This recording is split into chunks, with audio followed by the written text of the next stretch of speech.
So just a little background about LevelCloud. LevelCloud is a cloud computing, cloud integrator, cloud service provider. We specialize in the legal vertical, and we have quite a few law firms all over the country that have transitioned from on-premise computing to cloud computing. And so we are basically taking all of the questions that we get asked by these law firms, and we're addressing it and made an educational series out of it. So that's the brief background. Patrick, would you like to add anything before we move forward? I would like to say that if you do want to see tune into any of our older webinars, we can provide those for you. They'll both be on our website, or by request we can send you just so you can catch up. We've already done 3 parts. So I don't want any of you to feel like you've been left out or left behind. We'll absolutely get you caught up. Most of these webinars, I try to make them so they're all related. They follow a lesson plan. So if you have any questions about that, feel free to let me know in the chat box. I will address them as they come. So, Biren, if it's okay with you, I think we should move on. I just wanted to get into the facts before we get started. Perfect. Let's do it. All right. All right, excellent. So the first thing I wanted to cover, just some basic background regarding any cyber incidents and issues. The United States is actually the #1 target for hackers around the world. Now, this is significant. If you can see this map, there's a map on the left side of your screen. You can see the U.S. is, if you add it all up, a very, very, very large portion. Then there's hacktivism in the lower left corner. You can see cyber espionage. For those of you who don't know, hacktivism, it's a form of hacking for, the purpose adhering to a cause. We believe in this cause, so we're going to hack and put a message up about this, and that's hacktivism. It's like activism, but cyber activism. So if you see the chart on the right side, you can see the motivations behind cyber attacks. Cybercrime is #1, 59%, almost 60% of all attacks. And that was in October 2014, so very recently. Cyber espionage came in second, hacktivism, surprisingly, #3, and then cyber warfare. This is significant. If we want to understand how much crime is going on the web, it's just insane. It's so much, and we are the #1 target. So the fallout from this it has the potential to be very damaging. So I'm going to move on. I'd like to show you some more facts and statistics. Biren, do you have anything to chime in? Yeah. Yes, on this particular graph, and I think it's very insightful to see, and you can see how U.S. has, of course, the highest concentration of attacks, but you can also see countries like Pakistan and India on this left side in the green chart. So there's a lot of cyber warfare, each other damaging each other's website. So I thought it was pretty interesting to see that. Yeah. Yeah, and it's very interesting to see it in perspective like this. You see different countries have a different concentration. U.S. it's cybercrime, theft of client information. We see targets attacks. We see other big name corporations falling prey to these breaches. And Pakistan and India, well, not so much. They are more into the cyber warfare against one another. That's an excellent point, Biren. Thanks for bringing that up. So on our next slide, I'm going to share with you what is the impact from all this. I just generally want to quantify all this. How much is actually damaged? Let's understand first what causes damage. Now, there are security events and there are security incidents. Now, if you see that chart on the top, annually, 91 million security events. Now that may seem pretty, daunting, like, wow, there's no protection against this. Well, let me make this clear. Security events, they're noticeable changes in an information system that should not be there, but they don't affect critical components. So you may have, a password stolen. That's an event. If it's not used, if you can protect against that, you have a recovery plan saying, oh, no problem, we know it's stolen, let's change that password. That is an event. Now, it gets dangerous. Then we get into security incidents, and you can see annually 109, monthly about 9, weekly on 2 on average. That's up 12% this year. That's significant. Incidents are any attacks intentionally carried out by a human being, or what we call a botnet, somebody who sets it up to automatically, inflict harm. This is one of the major things that we're facing. These are big attacks. They have big implications. But it's also important to remember that not every event is an incident. So just because your password got stolen doesn't mean all of your client data is compromised. That's important. But what specifically can incidents cause? If you look at the bottom, 29% have reported reputation and brand damage. Okay? So of those incidents, 29% have had brand damage. And we know this because we're the consumer. We can see Target. We can see all the other consumers. We can see, if you remember back, TJ Maxx had security breaches. Now we recognize that. We correlate those names to this. 21% reported lost productivity, and another 19% lost revenue. You do not want this, and there is a way to prevent against the damages, financially speaking, from this fallout. Biren, do you have anything to chime in on this? Do you have an opinion? Yes, I think this is an excellent opening to the webinar because we are trying to establish the difference between an event and an incident. And I have a couple of examples that will make it a little bit more clear for our audience. So let's take, for example, a system administrator in your company came to you and or to the management team and say, well, I think that the system is broken, and that's considered an event. He thinks, right? And take, for example, an incident where now he comes to you with a log or some tangible proof that there's suspicious activity going on in our environment, in our network. Another example would be a user coming to the IT department and saying, hey, I think that we may have been hit with a virus. That's an event. But an incident would be that the system starts behaving in a strange manner, and it appears to have been infected with the virus. So take, for example, that crypto virus that just a lot of companies got impacted with. It was Patrick. Can you expand on that a little bit, on that particular virus? Absolutely. CryptoLocker is generally what we refer to it as. It's a form of ransomware. Now let me explain really quickly what ransomware is. A hacker will exploit a vulnerability. They'll get control of your computer, and they will make the session anonymous. So their IT department can't know what's going on, and the management doesn't know what's going on, only the hacker and the victim. Now what happens is the hacker will say, hey, I have all your files, and if you don't pay this amount of money in 3 hours, and they usually have a countdown clock in some cases, we will encrypt your data and you will never get it back. Now, you don't want to get to this point, but if you do, this is what we're talking about when it becomes an incident. Now you've graduated. You've graduated from having an event. I got a suspicious email. It should not have come through that mailbox. When the person clicks on it, when the user clicks on it, and they get that message, hey, you better pay up, that becomes an incident, if that makes it clear. Yes. Perfect. I'm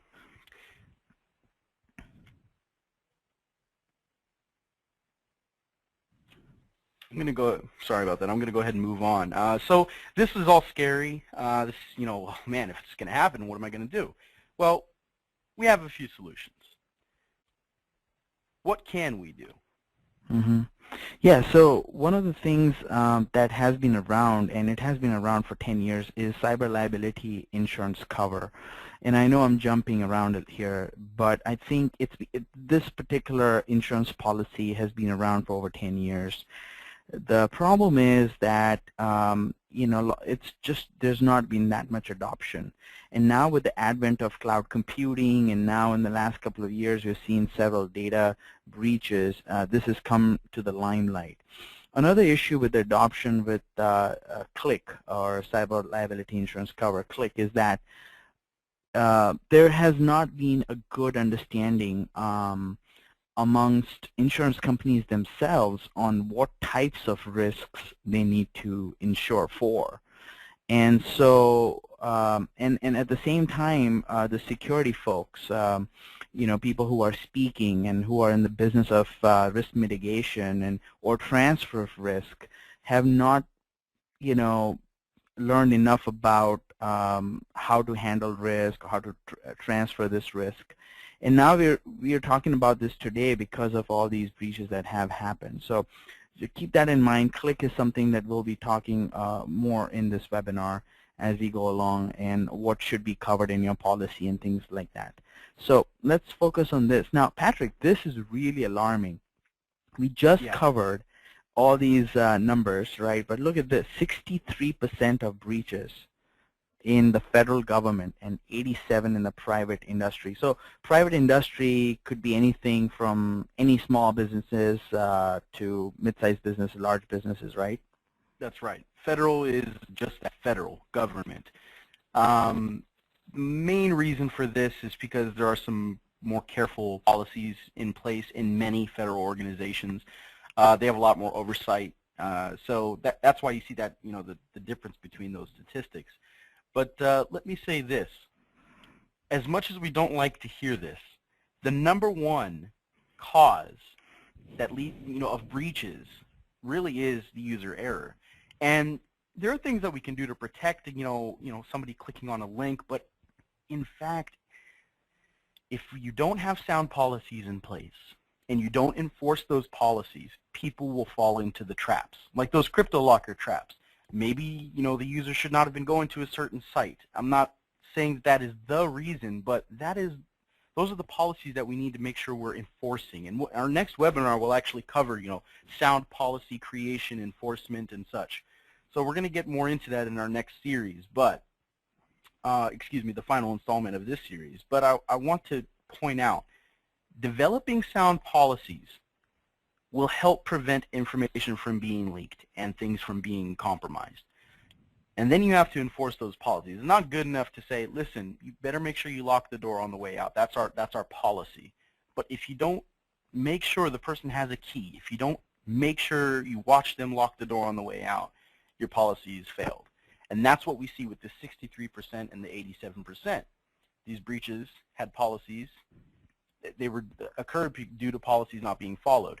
Now, we know this will happen. Humans make mistakes. We make errors, and that's understandable. So what can we do? We can obtain a cyber liability insurance policy, just in case. This will help us avoid, losing the client's trust. Yes, there will be an instant, but if it does occur, you can say, hey, we took the necessary precautions. We have insurance. You're covered. You avoid costs of recovery. The insurance policy will help protect against this. So I'd like to move on. So Patrick, then in that case, what you're saying here is that the cyber click, I'll say the short form, the click is required regardless of whether a firm has IT assets on premise. In other words, their data center is local to their office, or if they are working with a third-party vendor where their data is stored in a data center in the cloud. Regardless, the firm is exposed, and they need to have click just in case. That's right. That is absolutely right. And they are passing legislation to require, if you hold client data on the web or on a server, it doesn't matter if it's connected in any way, shape, or form. If you have client data at your site, you must have the necessary protections in place. You have an obligation to protect their data. So yes, you're absolutely right, Biren. This is required, and it's going to be, you're going to see this a lot more in the future become a necessity. It's going to be like car insurance. You have to have it if you operate on public roads. It's going to be very much like this. We have technology highways, we have physical highways, and you're going to need insurance to run on both, and that's just the fact of the matter. Right. Another important point to mention here is your general policies that you might have in place typically does not cover the types of breaches that you may see happen, loss of data or multimedia extortion. We talked about extortion, network security. Some of those things may not be covered under your general policies that you may hold. So it's extremely important to speak to your broker about cyber liability policy click. And in many times even recommend, many of our clients have sought brokers that are not their standard broker that provides the general liability insurance, because it's such a specialized field that many times the insurance brokers don't even understand what is covered, what is not covered, exclusions, things like that. So we recommend going to or finding a specialist insurance broker that specializes in click. That's right. That's absolutely right, Biren. And we're actually going to cover, you know, the benefits and, you know, shortcomings of click. And we'll get into that in another section. We'll mention some of the shortcomings. But for right now, I actually want to go into some reasons why you should get cyber liability insurance. So let me go ahead and move on. I'm just going to wait for it to load up for everyone. Okay, so I've outlined 5 reasons to get cyber liability coverage. The number one reason, not in order of importance by any means, but the first reason, affordability. There are plans available for as little as $2,000 a year. So, you know, you can purchase a better policy. They're available, but if you want a low entry level of insurance, this is what you can find it for. Again, like Biren said, you want to speak with a specialist who knows more about what is actually available and what is actually covered, and we'll guide you. We'll give you some guidelines on what to look for you know, a great policy. But you can have them for that price. Now, Biren, I mean, is that something you think you'd want to spend on to have a policy? Is that something fair, something, you know, reasonable? Absolutely. I mean, as a cloud computing vendor, we of course have taken a lot of time and done our due diligence to make sure that we are covered for any sort of breaches. And the way we did it is we kind of came up with all these different things, and then we went to the broker and said, okay, these are the types of breaches that can happen, you know, or these the types of incidents that may happen, and now tell us what policies cover us and things of that nature. So we had to work backwards, and we actually recommend that firms do that due diligence themselves. You know, have a core group of people in the law firm and circulate what types of risks are there today, like what, you know, if you are running a practice management system or your document management system, how are you managing? Are you paperless office, or if you have all this paper sitting around, how are you protecting, securing things? Just kind of do your due diligence internally. If you have IT department, it gets a little bit easier, but if you don't have an internal IT department, you can always reach out to your consultant or your third-party provider for these type for more information. I would say that we have Thomas Slaughter. I would like to bring on the call if he is there. So Patrick, can you see if you can enable him? He's our CIO, and he might be able to chime in. And if he's not, that's fine. Thomas, are you there?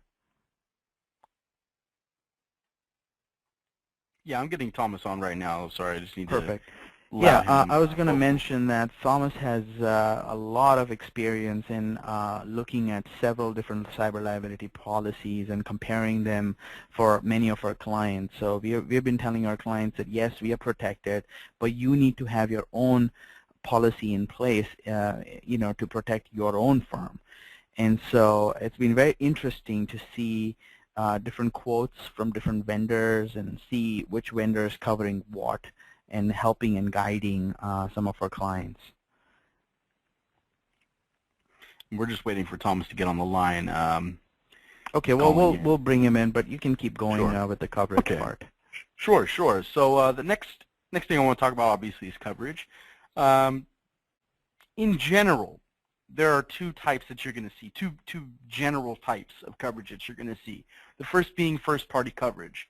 Now, this protects against costs that relate to notifying clients of a breach. This can be very costly, especially if you're a larger company, a larger firm. If you have 500,000 clients or customers, the price can get up there to send a message or a notification, or millions of customers. You're going to run into a lot of cost notifying them about one specific instance. And you can lose productivity from taking the time to do that. And that's one of the, unfortunately, one of the pitfalls of, social responsibility. Hey, are we going to get out in front of this thing and take care of it, or are we going to stay in the shadows and just hope it blows over? No. The responsible thing to do is notify, and you'll be rewarded for that. First-party coverage is designed to protect against the costs associated with notification, and that's one of the benefits of having the coverage. Your second form, business interruption. This protects against severe loss of revenue. So say the breach comes in, you did your due diligence, you notified the client, but we have to pay to get their credit cards changed, or we have to reimburse them for fraudulent charges. Not every policy is going to cover that, but in general, those types of instances are what's covered under business interruption. So you'll see, a wide range of, policies. Just like any kind of insurance, you have multiple options, and you're going to want to get with a specialized broker, somebody who knows exactly what you need, tailor it to your firm. But in general, you have first-party coverage, which is the lower level, and you have business interruption, a different type. So I'm going to move on. There are 3 more reasons. Biren, before I move on, I would like to see, is there something you'd want to add to that? No, I think I'm good. You can keep moving along and conference Pat Thomas in, so he can chime in. Okay. Give me 1 second.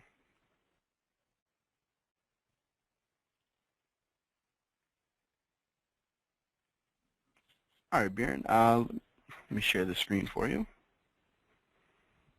All right, so the next 3 reasons, let me make sure, I have to make sure it loads for all of our audience. There we go. Okay.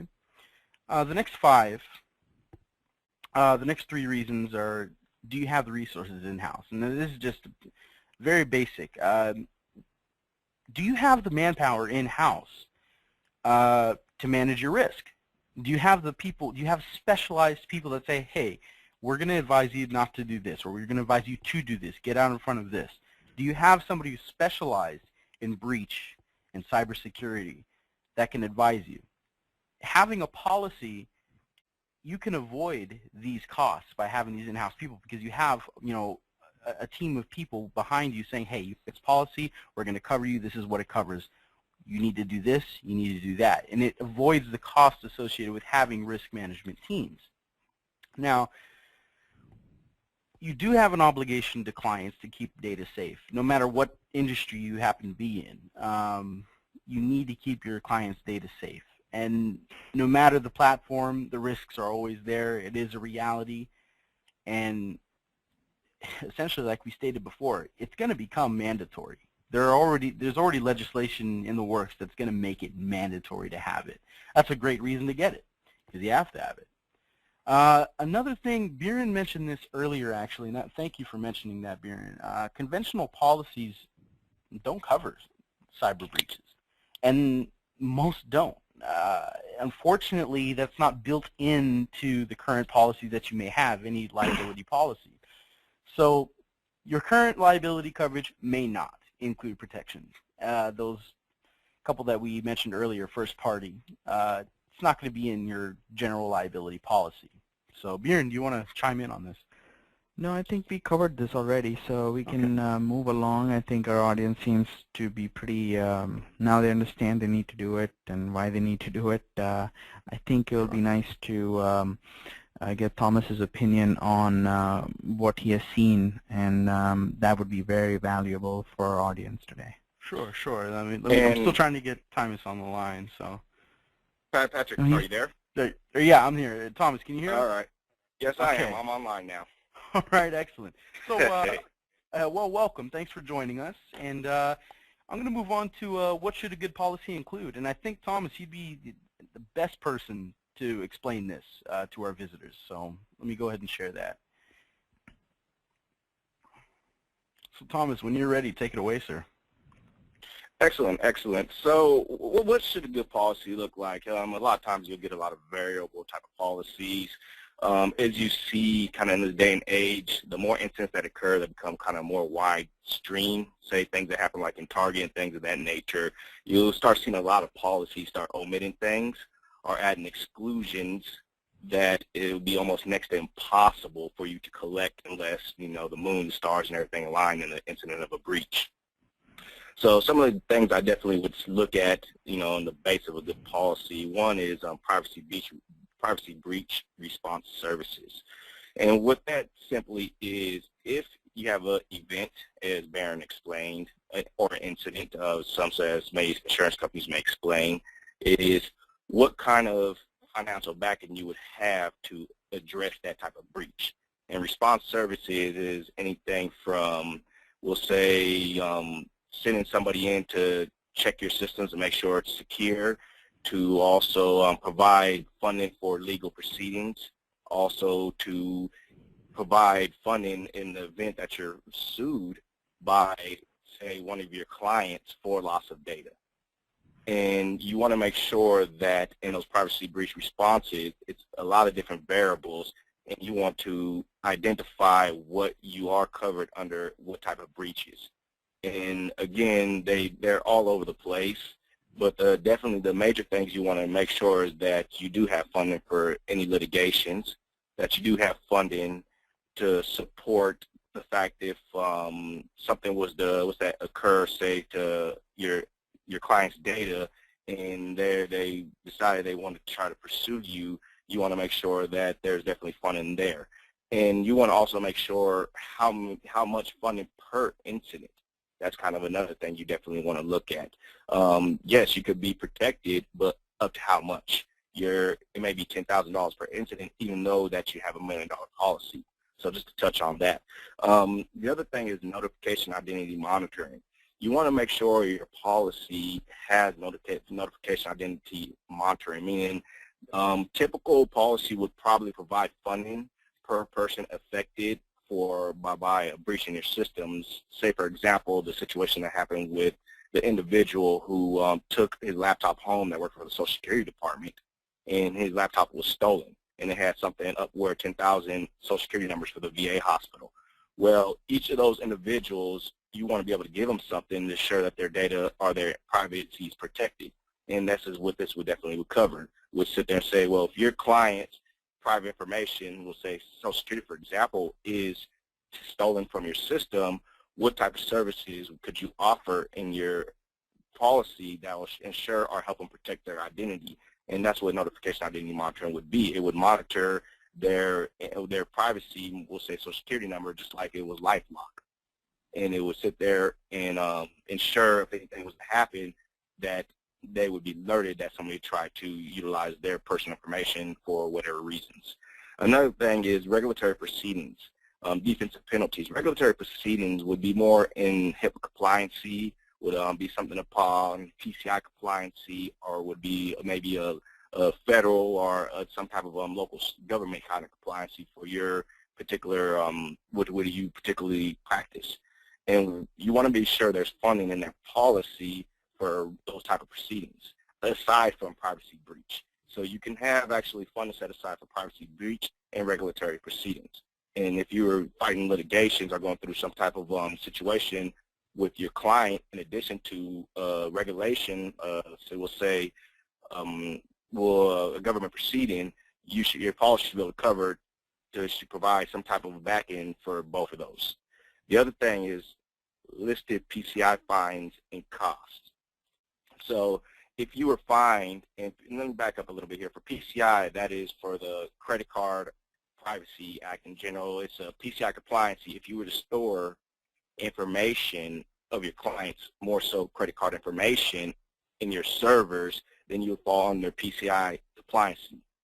And if you were to violate that compliancy, if the credit card information was stolen, just in the instance of Target, then your policy should protect you as far as the monies that will be paid out to those first parties that had an impact for the PCI, as well as the PCI fines. The next one would be data asset recovery expenses. Now this one is a little tricky because I've seen a lot of different policies where it's, they have a lot of these weird little exclusions. But for the most part, you want it to, in a situation where if you were to lose your data, if it was behind a breach, or if somebody was to steal the data, or just if your servers were just to crash, you want to have that in your policy. It's like a protection plan for the data and the recovery, the cost, the expense it costs to recover that data. And a lot of times I've seen the expense to recover that data run into the tens of thousands, about into the six figures, all depending on how much data. So you want your policy to make sure you have a very sound data asset recovery expense built into that. The multimedia coverage here, with the multimedia coverage, you want to make sure, and what the multimedia coverage does, it helps you protect yourself from if you were sued for infringement or if you were sued for violating a trademark through a website or one of your clients. And it's simply just stating, I didn't know that I was infringing. I did not know that, hey, I didn't do a malicious act to violate somebody's, rights to some type of trademark. It's just protecting you. If they came after you, then you can pull your policy to sit there and say, yes, I'll let my insurance handle it and protect me from this lawsuit. And they'll give you a lawyer. They'll go ahead and go to bat for you as a client.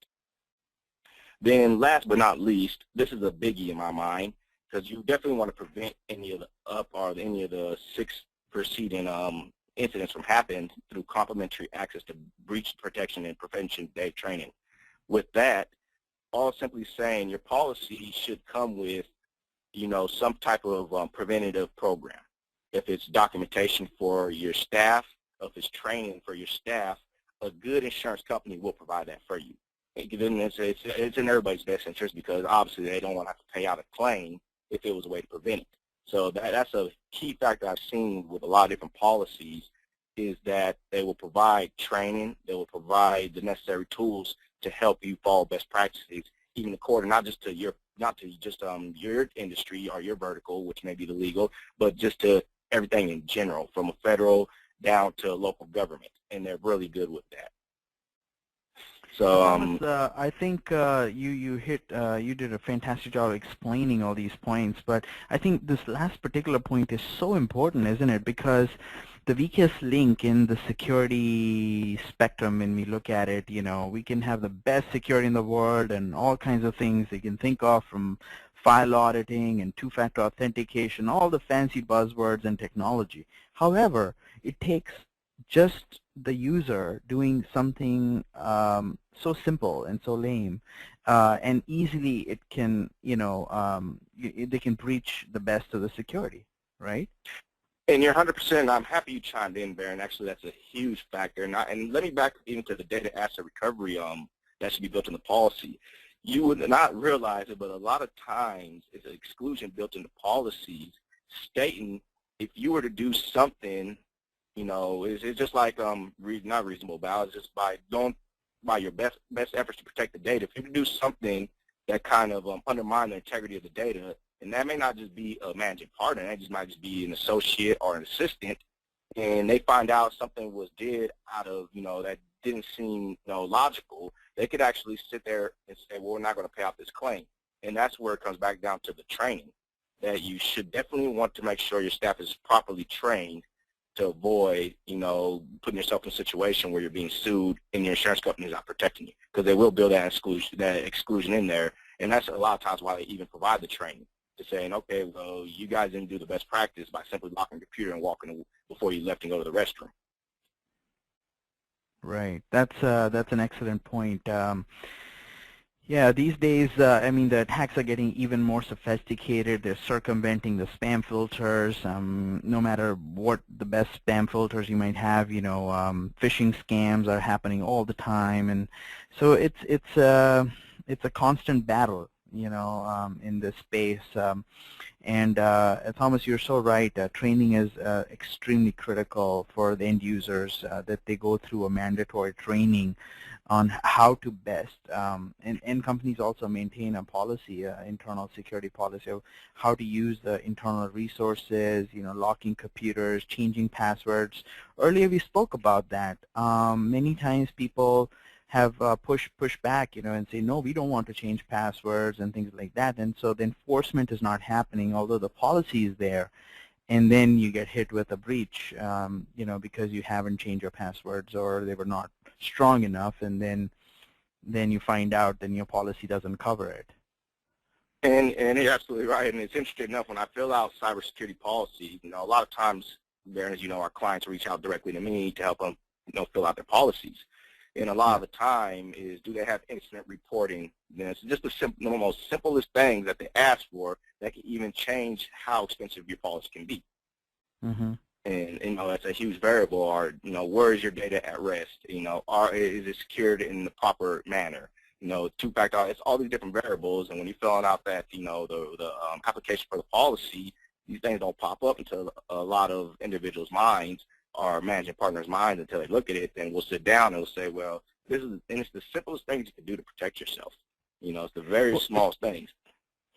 It's an excellent point, Thomas, because not all cloud providers are equal, and some, as we mentioned earlier, there are policies as low as 2,000. So if you were not doing anything in the cloud, or if you just wanted some basic coverage, you can get away with 2. But we have seen policies go as high as $5,000, $6,000, $7,000, $10,000, right? I mean, it all depends on the type. And it's all about handling the risks, right? Because if you are, as you're filling out the questionnaire, you're saying, yeah, I've got file auditing, I've got two-factor authentication, I encrypt my data at rest, I do all these things. Well, the insurance company is going to look at this and say, wow, they're doing all the best practices that, the federal government and all these people are doing, so, let's give them a better quote on the policy, right? Correct, exactly. Okay, cool. That's excellent. Good to know. Yeah, well, thank you, gentlemen, for your input. Thomas, I was wondering if you can speak to us a little bit on policy pitfalls. I'm going to go ahead and move on in just a moment, but can you share your thoughts on this? What is the downside? What makes cybersecurity insurance policies not so perfect, so to speak? Oh, and absolutely, great question there, Patrick. Well, the 4 key things I commonly see in the policies I've reviewed is the retention claim amounts, exclusions, endorsements, and sublimits. And I'll go into each one of those here now. With the retention claim amounts, it's simply a deductible. Say, for example, if you're in a vehicle, you get into a car accident, in most cases you have a $500 deductible, $250, $1,000. At worst, I think I've seen personally. However, with cybersecurity or cyber policies, it's the same concept. When you do have an incident, there is going to be a deductible, and you want to make sure your deductible is something that you can live with. I've seen them typically around $10,000 per incident, sometimes a little lower, around $5,000 per incident, but it's kind of, what do you feel comfortable with, and something you should discuss with your insurance company as far as, how do I make sure my retention claim amount is at the minimal. But is, probably the less it goes down, the more your month-to-month is probably going to go up. The next thing is exclusions. Exclusions. I can't say that enough. You will sit there, a lot of times they'll get this nice fancy policy, then they'll put these small weird, we'll say, numerals next to the policy or under it that says exclusion. Then they're going to have you jump over to some type of document outside the policy to read the exclusion. And next thing you'll know, probably what's that data asset expenses, I think is a huge one I always see. There's all these just weird exclusions. I've seen them where, they won't cover you if it's water damage. It doesn't cover you if it's smoke damage. If it's an act of God, we hear that all the time. If there's some type of act of God, it will not cover you. And this, I think, why a lot of times there's a lot of strength in the cloud, because for a cloud data center to get a certain type of designation or, some type of accreditation, we'll say, per se, they have to have these file suppression systems, and they have to have all these different things built into it, including the replications. And that's something where you're going to have to worry least about, falling to the exclusion of your data loss. But if you have your servers in-house, then you have to really pay real close attention. If something was to happen to this server, what exclusions is being implemented to my policy that is going to prevent me from collecting in the event that something happens. And this also happens to breaches as well. did we take every reasonable action to prevent the breach? And I'll tell you right now, insurance companies are going to fight hard, especially if it's a big claim, to try to find where you were at fault. And I could probably give you one case example. It was a particular client. They had a local server on premise that failed, and I actually had to go down there to meet with their forensic scientists that came from back east to sit there, and they went through every trick in the book. They pulled every tool I could imagine, even beyond my thoughts, and I think I'm pretty good at IT, to try to figure out or bring that server back online so they could prevent from paying out that claim. And this is a real-life instance I actually had to go through. And long story short, the situation, it was a claim that they were able to get, but the fact, the things that the insurance company went through to avoid, I think, paying that out definitely attests to, you have to really pay real close attention to the exclusions. Endorsements. Endorsements is just pretty much add-ons or extra little things to the policy. So you'll get a basic cyber liability kind of policy that's pretty basic. And endorsements is kind of things they throw into there, and endorsements that may include exclusions or add-ons to your policy. So a lot of times when you're going through those, pay real close attention to your endorsements to find out, because multimedia might be an endorsement, but you want to find out what's built to have the endorsement as well. It's very important to understand those, because in those endorsements they also might have exclusions built into them, and those exclusions may be kind of the pitfall to why you don't get paid out on your policy. Then the sublimit. Sublimit is just basically what they will pay per incident. So say, for example, if it's a PCI, or better yet, if it's something for notification or monitor for a client in the event that you're breached, well, how much would each client get? What would be the sublimit for each of those clients? And it's very important you pay attention to those sublimits, because it may not be enough for what you think is the appropriate thing. You definitely have to make sure you pay close attention. A typical sublimit I could see per breach, say for example, if it was for the notification monitoring, it's probably somewhere around $10,000 per user. Or if it was, say, a breach per computer, maybe something around $10,000 per user, and that's probably like on $1 million policy. So that's pretty typical. Then the other thing about a policy is, yes, you say you have $1 million, but the $1 million is what's considered aggregate, meaning that they will pay up to $1 million for each, for so many incidents. So that's another thing you definitely want to look at, is the aggregate and how much you can really get paid out for these incidents. Fantastic, That's right. Thomas. I appreciate very, very detailed information on all of this. And for those of you who are attending, this is being recorded, so you can always feel free to raise your hand or let us know, and we'll be happy to post it on our website, and you can watch it anytime. So at this time, Biren, and thank you, Thomas, again for your insight on this subject. At this time, I wanted to launch a series of polls. I have just 3 questions that I'd like to ask the audience. And I'm going to go ahead and launch this poll right now. It's, do you currently hold a cyber liability insurance policy? Now, we don't have any data on who answered what. It's completely anonymous, but I just want to get an idea. We'd like to get an idea, and I'll kind of explain why after we close the poll. We have a few voting still.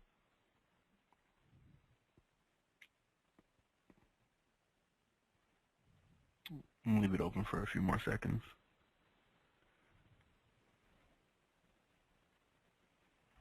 All right. So I'm going to go ahead and close the poll. Looks like 100% of you said no. This is not to be alarmed. There's no cause for alarm for this, but just to give you an idea of how new this is. If you would imagine, how many of you don't have car insurance? None of you. You'd all say, hopefully, say yes. And what we're trying to show you, this is such a new thing, but it is so important. It's going to become mandatory. So to give you an idea, 100% of you said no. Now, the next question, what would prevent you from obtaining a cyber liability policy? I'm going to go ahead and launch the poll. You should have access to it now. The top reasons I came up with would be cost, lack of information, which hopefully after this webinar you have a much better understanding. Irrelevance, it may not, you don't feel like you need it, or current policy already covers cyber incidents, or other. So for those of you, I have some answering lack of information. Please, please, please don't hesitate to contact us. We'll be more than happy to explain more, give you more information. That's our job. So I'm going to leave it open for just a little bit longer. Okay, still. So cost and lack of information. These are things we can go into more detail later. If you feel free to contact us and we can give you some more information. And we can also put our people in touch with some insurance brokers that we know of. Again, we're not linked with any of them, but folks that we network with in the industry and we think are pretty qualified, we can always put them in touch with them as well. Right. Thanks, Biren. And I have just one more question. We asked, I wanted to get an idea of, do you currently have it? What is preventing you from having it? And now I want to ask, how important is it? So yes, it's expensive, it's cost, but do you need it? Is it important to you? Is this something that you're currently looking at?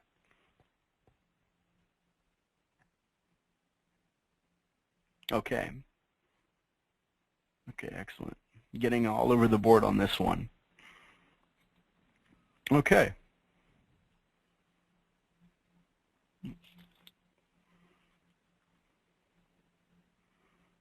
Okay, looks like we have 75% moderately important and 25% very important.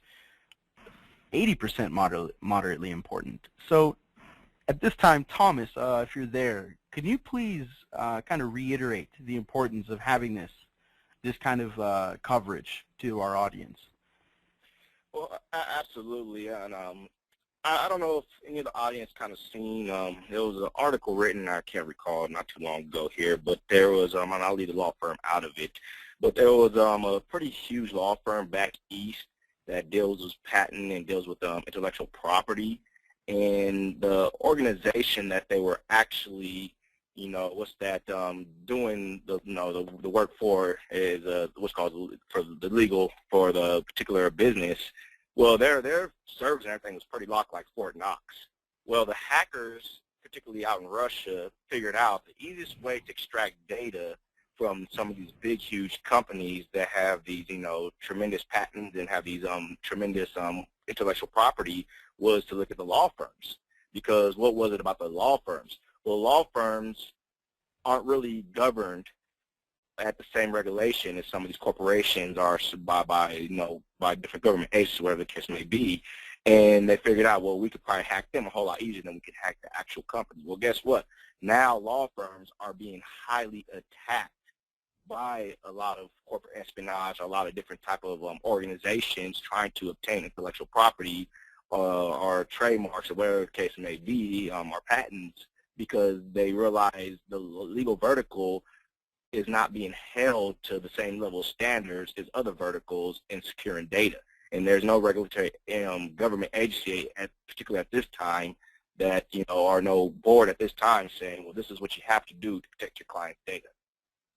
And right. Because of that, they have a lot of, people trying to get to their information because they know that's the sweet spot, the biggest vulnerability for a lot of these corporations. And so, you have to, go ahead. So I was going to say, Thomas, kind of what I'm getting from this is there's kind of a lack of oversight on this matter, and not to mention, it seems that a lot of the legal vertical kind of seems like to be the weakest link in the, the security chain, so to speak. Would you say? Absolutely. At this particular point, that is the weakest link to the security chain for protecting information for clients. Well, what are those reasons? Why is that the case? Because let's face it, I mean, law firms,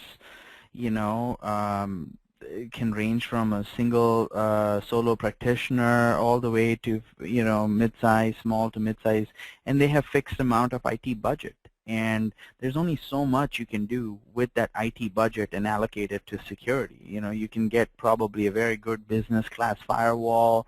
You can put some good intrusion prevention and antivirus solutions at the desktop level. But let's face it, I mean, how many law firms out there have two-factor authentication where they require their users to, have two types of challenge questions, and just like the banks do? How many have that? Very, very few that we have looked at on-premise. or they have encryption, of data, or even logging of file audit logging and things of that nature. It just doesn't exist. And it's just not possible. And what I wanted to mention is that a lot of people think that cloud computing is less secure, and they hear it from their IT folks, or just in general, they feel scared when the data is not on premise. The good thing the cloud provider in this scenario is cloud provider is able to invest in these technologies and has the security features already in place because of the magnitude and the volume number of users that we host on our cloud computing platforms. So in a sense, when you go from an on-premise environment to a cloud environment, you are going to get more security than you have today or can afford to implement on-premise. So keep that in mind. It's something that you don't really think of it that way, but you do get more security than you get on-site, and you're shifting the risk to a large extent. That's absolutely right. And that's, I think, one of the biggest benefits is the ability to shift the risk. So, but anyway, gentlemen, thank you so much for your time. Before you leave, I just want to go over this one thing. Coming up next time, our final installment in this series is going to be making, maintaining, and mandating policy. We're going to talk about the key to great policy making. I'll be joining along with Biren again on January 27th. Save the date, 2015, at 12 p.m. Pacific time. So please join us. We'd be more than happy to have you all join again. It's going to be a great event. We're going to go kind of elaborate on what I meant by what we spoke about earlier, effective policy. So join us for that. Also, one thing I wanted to cover before everyone leaves, our latest information booklet is out. It's available in both print and digital format. It's a great look into cloud computing in the legal industry. You want to see kind of the comparison. Where does cloud computing stand with the legal industry, specifically with security, storage, etc.? Please let us know, and we'll send you a copy, whatever format you'd like. We'll get it out to you. So, Biren, would you like to close for us? No, I think I would like to thank the panelists, Thomas Slaughter, who's our CIO, and Patrick, who is our cybersecurity specialist. It's been great to share the podium with you guys and talk about such good information here. I learned quite a bit in the process as well, and I hope our audience did as well. We had a fantastic audience today, a lot of participation, and I hope you keep coming back to LevelCloud for other webinars, and invite your friends and things of that nature. We're also working to make our content as part, the credits. Patrick, I think you're working on it. So, anyways, thanks all for joining us, and I look forward to hearing with you or talking to you. Again, that's my information, so you can always email me if you have any questions. Thanks again, and hope you have happy holidays and a great rest of the year. And Thanks all. Thank you. Thank you, Thomas. Okay, thank you, Patrick and Biren. All right. Bye-bye.